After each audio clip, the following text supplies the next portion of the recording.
அதாவது இந்த பிரிவென்டிவ் டீடைல்ஸ்ல வந்து எதிர்த்து தான் அவர் வந்து உத்தரவு பிறப்பிக்கிறார். சரி, அது பிறப்பித்த இந்த கேஸ்ல சொல்லியிருக்காரு இந்த ஆர்டர்ல, நான் பிறப்பித்து 2 நாள்ல 12ஆம் தேதி திரும்ப இன்னொரு டீடைல்ஸ் போடுறீங்க அவர் மேல. அதை அப்புறம் உச்ச நீதிமன்றம் எடுத்து செல்கிறார். அங்க உச்ச நீதிமன்றத்துல நீதியரசர்கள் ஆர்டர் போறதுக்கு முன்னாடி நீங்களே வாபஸ் வாங்கிட்டு திரும்ப வந்துடுறீங்க. இதெல்லாம் பார்க்கும் பொழுதுதான் எனக்கு சந்தேகம் எழுகிறது. ஒன்று. 2வது 8/9 அந்த 2024 அவர் போட்ட ஆர்டரை இதே சவுக்கு சங்கரின் அம்மா போட்ட கேஸ் தான் அதுவும். அதுல அந்த ஆர்டர்ல என்ன பண்றாருன்னா 50 பேஜ் நம்ம அந்த ஆர்டர் 54 பேஜனும் அந்த பேஜ்ல சில பாகங்களை ஹைலைட் பண்ணுகிறார். கருத்து சுதந்திரம் என்றால் என்ன, அதை நீங்கள் ஏன் பின்பற்ற வேண்டும், ஒரு ஜனநாயக நாட்டில் நீங்கள் கருத்து சுதந்திரத்தின் என்ன சொல்றது புறவலையை நசுக்கி விட்டீர்கள் என்றால் ஜனநாயகமே அற்று போய்விடும் அப்படின்னு சொல்றாரு.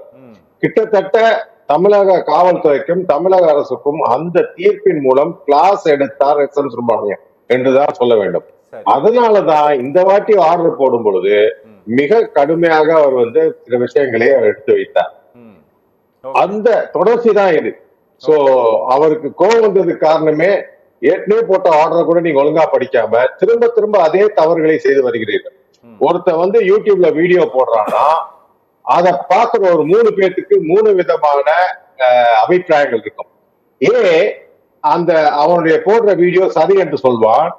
பி, அவன் போடும் வீடியோவில் பாதிதான் சரி பாதி தவறு என்று சொல்வான். சி, அவன் போடும் வீடியோ சரியில்லை, எனக்கு பிடிக்கவில்லை, இல்ல வந்து அனைத்தும் பொய் அப்படின்னு சொல்லுவாங்க. இந்த மாதிரி 3 பேருக்கும் 3 விதமான அபிப்பிராயங்கள் இருக்கும். ஆனா ஒரு அரசு என்பது இப்படிப்பட்ட அபிப்பிராயங்களை வெளிப்படுத்தும் அந்த யார் பேசினாரோ அவரை நோக்கி நீங்கள் சென்றீர்கள் என்றால் அதுதான் ஜனநாயகத்துக்கு எதிராக கேடு அப்படிங்கிறார். இதே வந்து நான் இன்னொரு விஷயம் சொல்லணும். சல்மான் ருஷ்டியே வந்து ஒரு நாவல் வெளியிட்டாரு. அந்த நாவலை பார்த்துட்டு அவர் மேல் வந்து ஃபத்வா கொடுக்கப்பட்டது, அவரை வந்து கொலை செய்ய வேண்டும் என்று. அப்போது அவர் சொன்னதும் இதேதான். லட்சக்கணக்கான புத்தகங்கள் இருக்கின்றன மார்க்கெட். அப்படி இருக்கும் பொழுது என் புத்தகத்தை ஏன் படிக்கிறீர்கள், பிடிக்க வேண்டியதெல்லாம் தாண்டி போகுங்க, அது எதுக்கு படிச்சுட்டு நீங்க வந்து என்ன வந்து கொள்ளணும்னு சொல்றீங்கன்னா அவரும் கேட்டார்.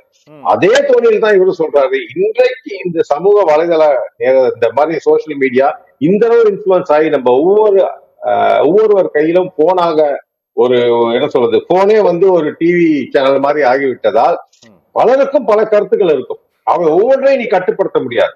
அப்ப என்ன சொல்றாங்கன்னா இந்த மாதிரி ஒரு கருத்து ஒருத்தர் சொல்லும் பொழுது இல்ல டெய்லி வீடியோ போடும் பொழுது அவர் போடும் வீடியோவால் லா அண்ட் ஆர்டர் பிரச்சனை வருகிறதா, மக்களுக்கு ஏதாவது பாதிப்பு வருகிறதா, அதனால் சமூகத்தில் ஏதாவது ஒரு பெரிய ஒரு கலவரம் வருகிறது என்றால் அப்போது அவருக்கு தண்டனை நீ கொடுக்க வேண்டும். இந்த வழக்கில் கூட நீ வந்து வழக்கு தொடுப்பதில் அவர் வந்து தடை சொல்லவில்லை, வழக்கு தொடுக்கத்தான் சொல்கிறார். ஆனா அதை வந்து டியூ ப்ராசஸ்ல கொண்டு போ. எதுக்கு எடுத்தாலும் புசுக்குன்னு எதுக்கு அரெஸ்ட் பண்ணி உள்ள கொண்டு போய் வைக்க. இந்த விஷயத்துல 2-3 விஷயம். ஒண்ணு, அவருக்கு வந்து இந்த உடல் ரீதியா வந்து அவருக்கு சில பிரச்சனைகள் இருக்கு. ஒண்ணு வந்து ஸ்டென்ட் வச்சிருக்காரு. 2வது வந்து அவருக்கு டயபெட்டிக் பேஷண்ட். அப்படி இருக்கும் பொழுது அது உங்களுக்கு புலனை பத்தி சொல்லணும்னா அங்க சரியான மருந்துகள் எல்லாம் கொடுக்க மாட்டாங்க. இங்க இருந்து மருந்து கொண்டு போனா கூட அதை முடக்கிட்டு அவங்க மருந்து தான் கொடுப்பாங்க. அங்க இருக்க டாக்டர் தான் அவங்கள பார்க்கணும். இந்த மாதிரி பலவிதமான குறைகள் புலனில் இருக்கின்றன. ஒரு நல்ல மருந்து கொடுத்தீங்கன்னா அந்த மருந்தை போயே சேராது, அதே ஆட்டையை போடுற ஆளுங்களா இருக்காங்க. இப்படிப்பட்ட விஷயங்கள் அங்க நடப்பதால் இதை பத்தி எல்லாம் வந்து இப்போ யோசிச்சுதான் இந்த மாதிரி ஒரு அதுவும் உடல்நிலை குறைவாக இருப்பவரை.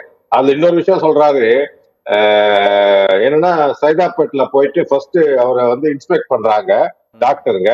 அந்த டாக்டர் இன்ஸ்பெக்ட் பண்ணிட்டு அவருடைய டெஸ்டிங்ல நிறைய வேரியேஷன் இருக்கு, இவருக்கு வந்து இவர் வந்து கைதுக்கு தகுதியானவர் அல்லன்னு சொல்லிருக்கிறார். சொல்லிவிட்டு சொல்றாரு நீங்க என்ன வந்து ராயப்பேட்டை ஹாஸ்பிட்டலுக்கு போங்கன்னு எழுதி கொடுக்குறாரு. ஏன்னா ஒரு நேர்மையான டாக்டர் நினைக்கிறேன். அப்புறம் கொஞ்ச நேரம் கழிச்சு அவரே வந்து இல்ல எல்லாம் நல்லா இருக்கு நீங்க போலான்னு இதெல்லாம் வந்து அந்த அபிடேவிட்ல போட்டிருக்காங்க. இதெல்லாம் பார்க்கும் பொழுது ஒரு தனி மனிதனை நீங்கள் டார்கெட் செய்கிறீர்கள். அதுவும் திரும்ப திரும்ப காவல்துறை தனது அதிகாரத்தை துஷ்பிரயோகம் செய்கிறதுன்னு கிழிச்சு தொங்க விட்டுட்டாரு. இதுதான் அவருடைய சாராம்சம். ஓகே ஓகே ஓகே பேசலாம்.